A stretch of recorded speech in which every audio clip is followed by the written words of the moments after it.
Operasi gabungan TNI Polri kembali digerakkan di wilayah timur Indonesia setelah sejumlah laporan intelijen menunjukkan peningkatan mobilitas kelompok bersenjata di sekitar kawasan perbatasan Wutung.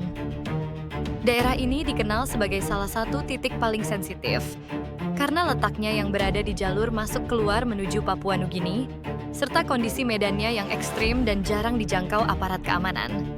Pengintaian awal menemukan keberadaan struktur bawah tanah yang diperkirakan digunakan oleh OPM sebagai jalur rahasia untuk bergerak tanpa terdeteksi. Temuan ini memicu penyelidikan mendalam, karena jalur seperti ini dapat memberikan keunggulan signifikan bagi kelompok separatis dalam mempertahankan aktivitas mereka. Selain menjadi jalur pergerakan, terowongan tersebut juga disebut berfungsi sebagai jalur penyelundupan logistik. Barang-barang seperti amunisi, makanan kaleng impor, hingga perlengkapan medis ditemukan telah masuk secara konsisten ke wilayah pegunungan melalui jalur yang tidak pernah terpantau aparat secara resmi. Hasil investigasi lanjutan menunjukkan bahwa pembangunan terowongan ini bukan proyek dadakan.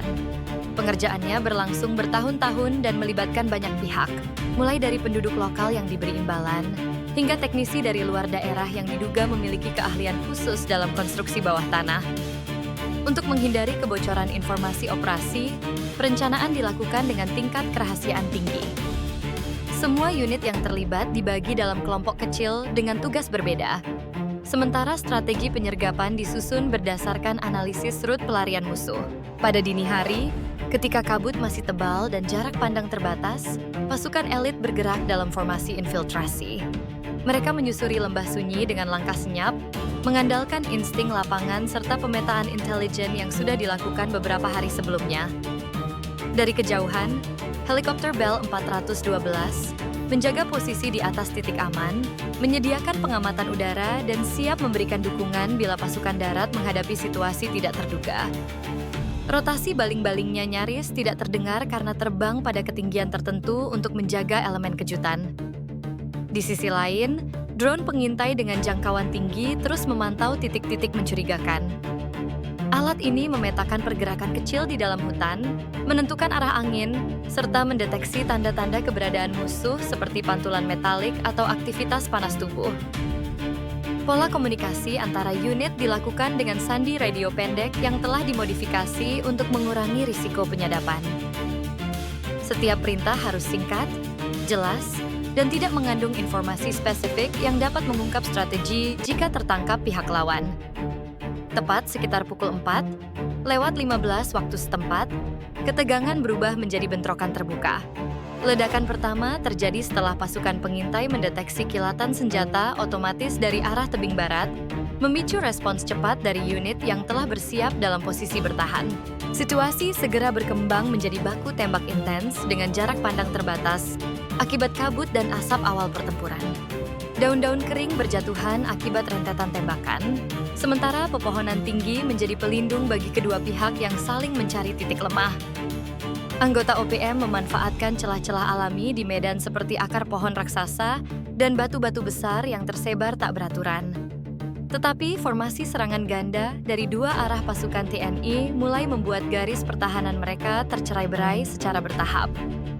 Dentuman granat yang dilepaskan untuk menekan pergerakan lawan menambah intensitas perang. Asap tebal mulai menyelimuti wilayah lembah, menciptakan suasana gelap dan kacau, namun memberikan keuntungan tambahan bagi pasukan TNI yang terbiasa beroperasi dalam kondisi semacam itu. Di tengah pertempuran, satu tim bergerak memotong akses menuju sungai kecil yang mengarah ke perbatasan PNG. Sungai tersebut selama ini menjadi rute favorit bagi para kurir senjata dan anggota OPM yang hendak kabur karena minim penjagaan dari kedua negara. Setelah hampir 2 jam kontak senjata, pasukan berhasil menguasai area utama di sekitar mulut terowongan. Dalam penyisiran awal, ditemukan 15 anggota OPM tewas, termasuk beberapa yang diduga penembak jitu dan penjaga jalur pelarian. Nama 2 komandan OPM yang selama ini menjadi target operasi, Moses Wenda dan Eric Tabuni, muncul dalam laporan lapangan. Keduanya tercatat mencoba melarikan diri melalui terowongan, namun berhasil dilumpuhkan oleh pasukan Raider yang telah menunggu di jalur tersebut. Penggeledahan lanjutan menghasilkan penemuan penting berupa peti-peti kayu berisi senjata AK-47. amunisi kaliber 5,56 mm, granat rakitan, hingga senjata buatan luar negeri yang diduga baru masuk melalui jaringan penyelundupan. Selain senjata, ditemukan pula karung-karung berisi makanan dan obat-obatan impor.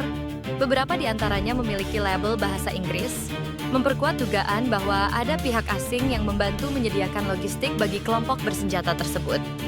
Lokasi penemuan logistik ini memperlihatkan pola aktivitas terorganisir yang melibatkan proses penyortiran, pengemasan, dan distribusi. Semuanya dilakukan secara manual namun sistematis. Setelah menelusuri lebih dalam, tim teknis menemukan terowongan dengan panjang sekitar 2,3 km, membentang melalui bukit batu dan menuju ke sebuah pondok tua di sisi PNG yang diduga menjadi titik keluar rahasia. Struktur terowongan yang diperkuat dengan penopang kayu, serta sistem ventilasi yang dibuat secara sederhana namun efektif, menunjukkan bahwa pembangunannya melibatkan pihak yang memiliki kemampuan teknis mumpuni. Di bagian tertentu, terowongan terdapat ruang-ruang kecil yang diperkirakan berfungsi sebagai tempat penyimpanan senjata, ruang komunikasi, serta jalur cadangan yang dapat digunakan jika operasi penyelundupan terpaksa dilakukan secara darurat. Rekaman video dari lokasi memperlihatkan beberapa titik kebakaran hutan akibat ledakan mortir dan granat selama pertempuran. Kepulan asap hitam tampak menembus kanopi pohon, menandakan intensitas pertempuran yang termasuk kategori tinggi. Setelah area dinyatakan aman, pasukan melakukan evakuasi jenazah yang sebagian besar ditemukan tertutup lumpur dan dedaunan, memperlihatkan bahwa mereka sempat bersembunyi sebelum dilumpuhkan. Unit Brimob serta Satgas pendukung menjaga perimeter luar untuk mencegah kedatangan bala bantuan OPM dari arah PNG. Penjagaan ketat diterapkan agar tidak ada satupun celah pelarian ataupun serangan balasan. Komando lapangan menjelaskan bahwa operasi ini merupakan bagian dari strategi zona steril, yaitu strategi militer yang menargetkan penutupan total seluruh jalur masuk dan keluar kelompok bersenjata dari wilayah perbatasan. Drone pengintai terus beroperasi meski pertempuran sudah mereda. Melalui kamera inframerah, beberapa kelompok kecil bersenjata tampak berusaha bergerak ke arah utara, memicu pengejaran lanjutan oleh pasukan darat. TNI menekankan bahwa operasi ini bukan hanya sekadar tindakan keamanan, melainkan bagian penting dari upaya menjaga kedaulatan wilayah Indonesia dari ancaman bersenjata yang berpotensi mengganggu stabilitas jangka panjang. Pemerintah Indonesia juga memperkuat koordinasi dengan otoritas PNG untuk memperketat pengawasan perbatasan, termasuk rencana patroli gabungan dan pembatasan pergerakan bebas komunitas adat yang sering dimanfaatkan kelompok separatis. Dengan hancurnya terowongan Wutung, operasi kini memasuki fase pengejaran terakhir terhadap kelompok inti OPM yang masih bertahan di hutan. Pasukan gabungan memastikan bahwa tidak ada jalur alternatif tersisa dan seluruh jaringan logistik telah lumpuh sepenuhnya.